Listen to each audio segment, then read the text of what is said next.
5 hidden dangers of traveling after 70 that every senior must know before their next trip. Have you ever woken up in the quiet hours before dawn, feeling a restless longing, wondering if there's still one last adventure waiting for you, one more road to walk before saying goodbye to the freedom of wandering forever? That ache doesn't fade, even as the years pass, and our bodies remind us with aches and slower steps. Maybe it's the taste of old memories, the warmth of sunlight on your face, or the voices of friends you traveled with long ago, now gone. Maybe you watch your children and grandchildren chase their dreams across the world, while inside, something aches for the fearless, limitless version of yourself you once were. If this sounds like you, stay with me until the end of this video. I'm about to share hidden truths about traveling after 70. Truths no one tells you but everyone should know. Don't miss this. Travel after 70 is not what it was when you were young. Nobody tells you this, not really. Travel guides and glossy magazines show silver-haired couples standing in front of monuments, smiling as if time itself has left them untouched. But the truth is quieter, sometimes harder. The world becomes sharper as you age. The steps a little steeper, the beds a little harder, the crowds a little more overwhelming. There are dangers here, ones that no brochure will mention, that hide in the hours between laughter and the shadows in a strange hotel room. If you're watching this and you feel the ache to go, or the fear of what could happen, you're not alone.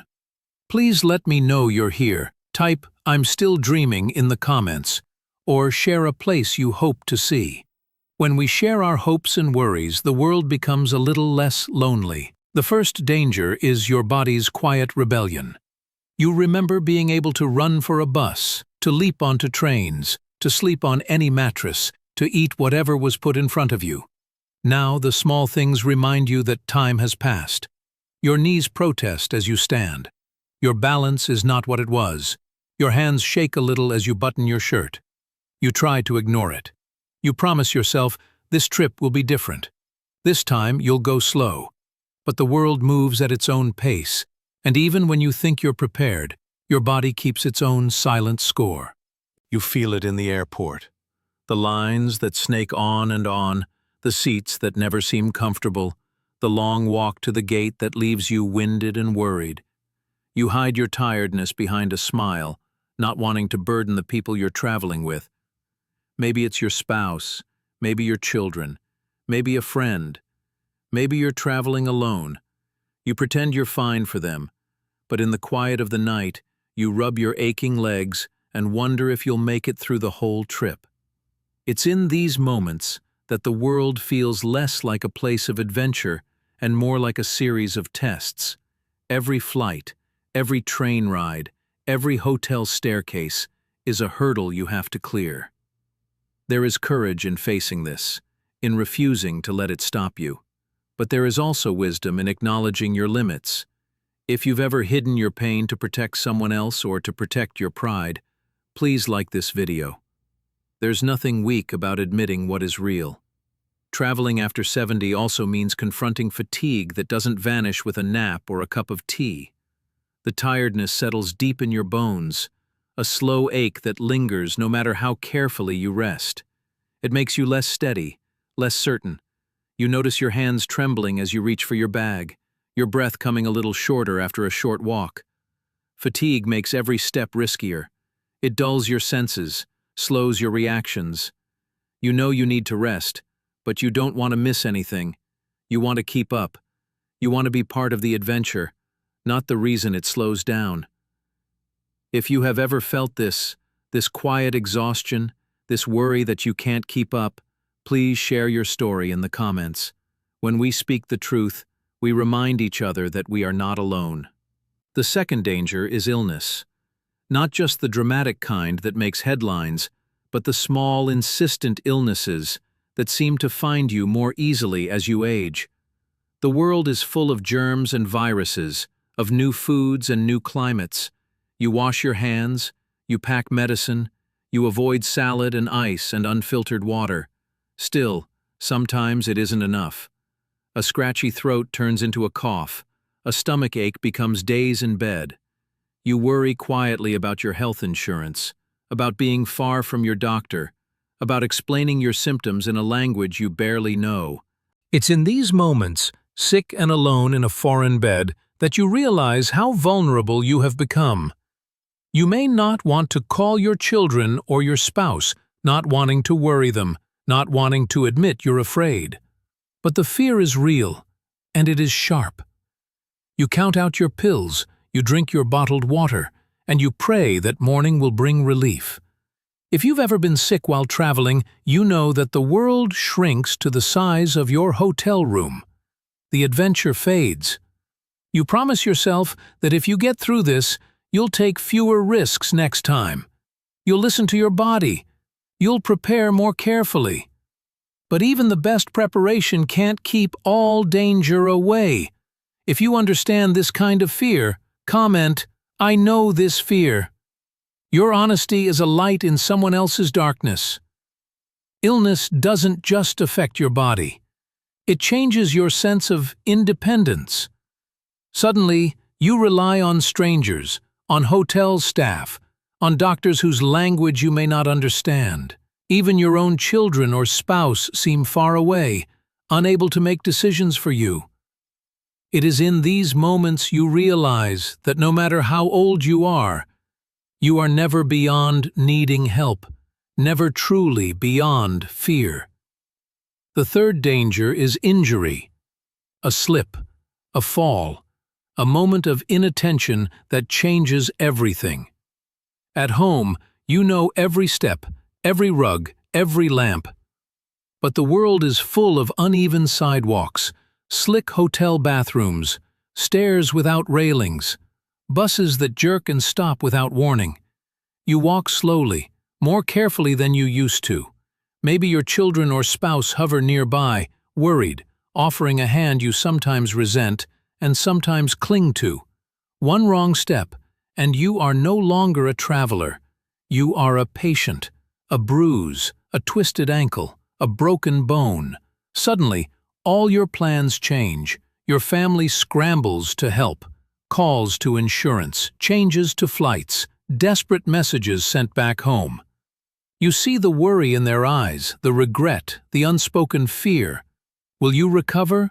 Will this be the thing that ends your independence for good? You find yourself wishing you had stayed home, or wishing you had accepted more help, or wishing you had spoken your limits out loud. If you or someone you love has ever faced this, if you have a story about injury on the road, please share it below. Type number 3. Every story told here is a reminder that we are not alone, that vulnerability is not a secret we have to keep. Injury is not just pain, it is a quiet loss, the loss of confidence, of feeling safe in your own body, of believing that the world is still yours to explore. Sometimes, the fear of falling is enough to keep you home, even when your heart aches for adventure. Sometimes, you go anyway, and that is its own kind of bravery. If this video is speaking to you, if you find comfort or recognition in these words, please subscribe. Your presence helps others find this space, helps others feel seen, and together, we make a place where honesty is welcome. Memory is the next danger, the one that slips in quietly, in the spaces between excitement and confusion. Travel shakes up your routine, new places, new faces, new schedules. For some, this is invigorating. For others, it is a kind of terror. You forget your hotel room number, misplace your phone, lose track of your medication. The world is full of distractions and noise, and your mind can't always keep up. Maybe your children notice before you do. They repeat themselves, double-check every step, make sure you have everything you need before you leave the room. Sometimes this feels comforting. Sometimes it feels like a cage. You want to be trusted. You want to feel in control. But memory is not something you can will into obedience. Some days are better than others. Some days you feel like a shadow of the person you used to be. If you know this feeling, if you've ever felt lost or overwhelmed in a place you once found thrilling, Comment number 4. Or simply let someone else know that it's okay to feel afraid. When you're older, the world can start to shrink, even as you travel farther from home. The last danger, the quietest of all, is regret, the shadow you never expect to carry, but which sometimes follows you home more persistently than any souvenir. Regret for the risks you took and those you didn't. Regret for slowing down the people you love, or for pushing yourself beyond what your body was ready to give. Regret for the money spent, the comfort traded for adventure, or for leaving behind routines that gave you security. You may feel it most when you return home, when the bags are unpacked, the photos have been shared, and you're left alone with your memories. Some memories are bright. A market's laughter, a sunrise from a hotel window, a moment when you felt young again. Others are quieter, sharper, the night you lay awake, listening to your own breath in a strange room, wishing for the familiar creak of the floor at home. Regret seeps in during the hush, asking whether it was all worth it, whether you should have done more or less, or simply chosen differently. If you know this feeling, you're not alone. Share your story in the comments, or simply say, "I know regret." Your honesty makes it easier for others to face their own shadows without shame. Yet within regret, you may find a kind of peace. You realize the truest journeys were not measured in miles or stamps on a passport, but in the courage to keep searching, even when the world became heavier and riskier with age. Maybe you discover that what mattered most was not the places you saw, but the connections you renewed. A smile from a stranger, a story shared with your grandchild, the quiet pride in knowing you still had something left to give. Your family, too, learns from these journeys. They see your strength, your stubbornness, your desire not just to survive, but to live fully, even in the face of risk. Maybe their worry softens into respect. Maybe they join you, literally or in spirit, on the journey, walking a little slower, listening a little more closely, learning how to care without caging you in. Sometimes, the most important conversations happen after you return, at the kitchen table, over a cup of tea, or in a phone call with a grandchild who wants to know what you saw, how you felt, what you wish you had done differently.